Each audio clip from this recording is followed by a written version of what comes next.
Stefon, have you seen a picture of yourself getting off the plane the other day? Yeah. Man, you look crazy. You think so? Yeah, I mean, I don't think I could pull that look off. Yeah, it was like some archive Chanel, some old Jacques Mousse boots, like some stuff that you probably not even interested in. No, I'm interested. I just couldn't pull it off. It's all good. I'll let you hold the next outfit. Who's Bill Belichick rooting for? Shit, I don't know. Did you ask him? I don't see him anywhere. Always wanted to be a champion. Always wanted to be a Super Bowl champion, and the opportunity was right there in front of us. You know, we was one game away, and we had to get through Denver, at Denver. You know, AFC Championship. They worked hard all year. They showed that they were a hell of a football team. So for me, man, I've been in the league 11 years, man. I fell short so many times. I can't say nothing but perfect timing as of right now. I was coming off an ACL injury. You know what I'm saying, new team, new situation, new coaches, new teammates. It all happened exactly how it was supposed to. Stefon, sorry, I didn't, spend a couple of days. I usually get to talk to you on Wednesday. But, obviously, it's a different time, a very emotional time. Taken back by some, things that's been going on. But I want to be here to say, sorry I wasn't available for those couple of days. It's a different kind of time. But dealing with everything, it's definitely an open case, so I can't even say anything about it. I will be open to any football questions, anything you want to know. I'm saying I don't want to be rude or disrespectful in any way. So if anybody asks me a question that's pertaining to it, I'm obviously just give you a look. Y'all kind of know me at this point, but shoot. What kind of support have you had, Stefon, from your teammates? And we saw you yesterday on the field breaking huddle, and it seems like you're the leader out there at this point still. Is that a football question? Well, it's not about any sort of crime. It's just about how you lead and how your teammates support regarding you. football, I'm gonna continue to be the guy I've been. Trying to finish the season strong. Have you and Christian talked or texted? Christian is my close teammate. But talk about what per se. Christian Barmore, you and he both dealing with some stuff off the field. Have you talked? Is that a football question? Try not to be rude. I said it in the beginning. I hear you. Yeah, I ain't gonna say I wasn't. So things kind of happened fast. This game happened fast, even though it's a longer game than usual. But we couldn't get things rolling.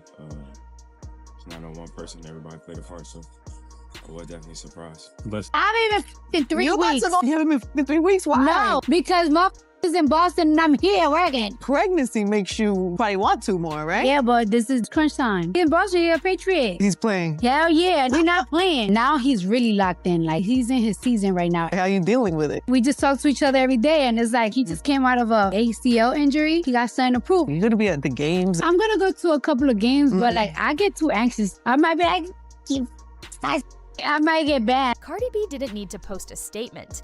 She didn't need to go live. She didn't need to explain anything. Because when she walked out right after halftime, that told the whole story. Fans knew instantly something was off. This wasn't a normal, we're still together but taking space moment. This was the kind of exit that screams, I'm done. Don't even speak to me. And now, Stefon Diggs is finally responding. Not with words, but with the most suspicious, low-key confession possible. And once you understand what really happened behind the scenes, yeah, this breakup wasn't just messy, it was inevitable. Because allegedly, it wasn't Cardi B who ruined the moment. It was the baby mama twist nobody saw coming. It all started with what was supposed to be a huge moment for Stefon. Super Bowl weekend, the spotlight, his big event. And reportedly, Stefon wanted his son there. Simple enough, right? The child was supposed to attend, spend time with family, and be part of the celebration. The plan was that Kiki, the child's mother, would send him with Stefon's mom. No drama, no awkwardness, just a quick family arrangement. But at the last minute, everything changed. Because allegedly, Kiki decided she didn't want her baby going without her. So instead of just letting the child attend, she wanted to be there too. And that's where things reportedly got complicated fast. Stefon, trying to keep peace, ends up getting her a ticket, but far away from his main family section. Almost like he was trying to separate worlds. Like, let me handle this quietly. But the problem is, nothing stays quiet when Instagram exists. Because Kiki didn't just show up, she posted pictures, stories, proof. And once Cardi B saw those posts, it was over. Because Cardi B allegedly felt like this was supposed to be their moment, and suddenly the internet wasn't talking about Stefon's Super Bowl, they were talking about Kiki being there. And the timeline made it even worse, because people started doing the math. Kiki had Stefon's baby in September. Cardi B had hers just a couple months later in November. And online, fans weren't just gossiping. They were spiraling, because now the story wasn't about a relationship. It was about overlap. It was about patterns. And it was about whether Cardi B walked straight into something she was trying to escape. And that's what made her so angry. Not just that Kiki showed up, but that the internet instantly turned it into a spectacle. And Cardi B wasn't about to sit through that. So she left. No performance, no pretending, just done. But what shocked people even more, Stefon didn't come out with an apology, he didn't clear anything up, he didn't deny rumors. Instead, he posted one song. And that song might have said everything Cardi B didn't want to hear. Because right after the breakup started trending, Stefon Diggs posted himself listening to Rolling Stone by Brent Faiyaz. And if you know that song, you know exactly why people's jaws dropped. Because Rolling Stone isn't a love song. It's not regret. It's not heartbreak. It's basically a man admitting, I can't be tied down. I'm too wild. I'm going to hurt you. Don't try to own me. And fans immediately clocked it. Like, wait, is Stefon basically telling the world, yeah, I'm the problem? Or worse, is he saying Cardi B couldn't handle him? Because let's be real, the term Rolling Stone has a meaning. It's used for a man who can't stay in one place, or with one woman, for too long. And considering Stefon's recent history, that post didn't feel random. It felt personal, because people online have been saying it for months. Stefon Diggs has been moving reckless. Multiple children, multiple women, all within a short period of time. And fans started asking the uncomfortable question, if this is what we know publicly, what don't we know? Because the women we hear about are only the ones who kept the babies? That's why the Rolling Stone post felt less like music, and more like a confession hiding in plain sight. And Cardi B wasn't about to play guessing games, so instead of going back and forth, she did what she always does. She moved forward loudly, because while Stefon was posting cryptic lyrics, Cardi B kicked off her tour, Palm Desert, California, crowds screaming, energy high, and Cardi B acting like someone who refuses to sit at home crying over a man. She's on stage, joking, living, performing, and honestly, it was the perfect distraction. Fans were saying, this is how you move on. This is how you reclaim your power. Because Cardi B's brand has never been quiet heartbreak. It's been survival, it's been glow-ups, it's been turning pain into profit.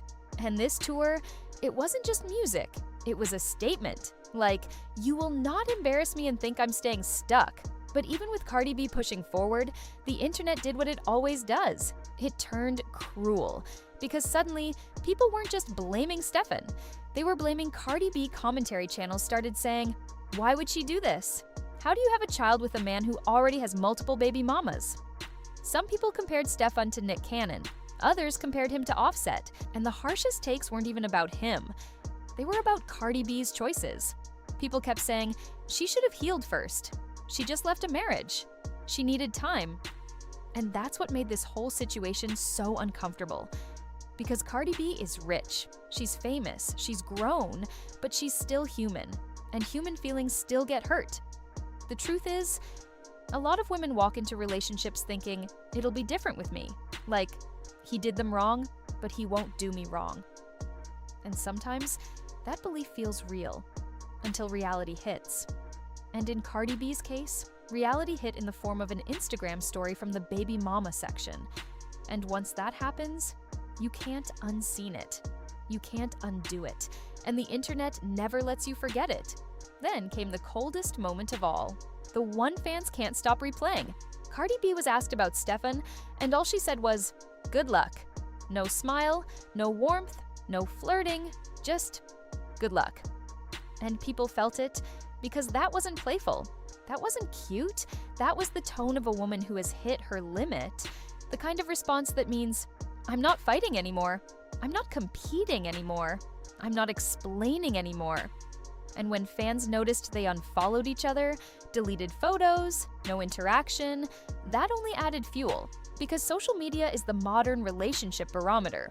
One unfollow, and the world screams breakup. One deleted picture, and suddenly it's war. And now everyone's asking, is this really over? Or is it just another chapter? Because some fans say unfollowing doesn't mean anything.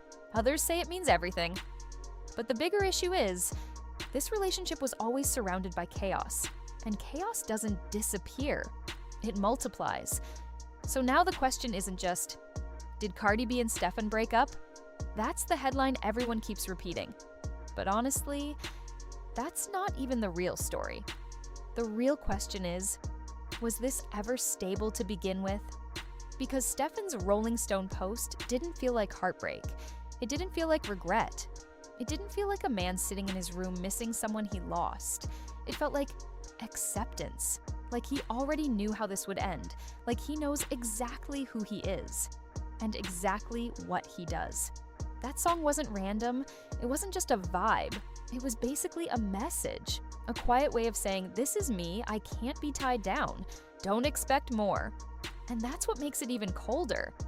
Because Cardi didn't look like a woman who was surprised. She looked like a woman who finally connected the dots.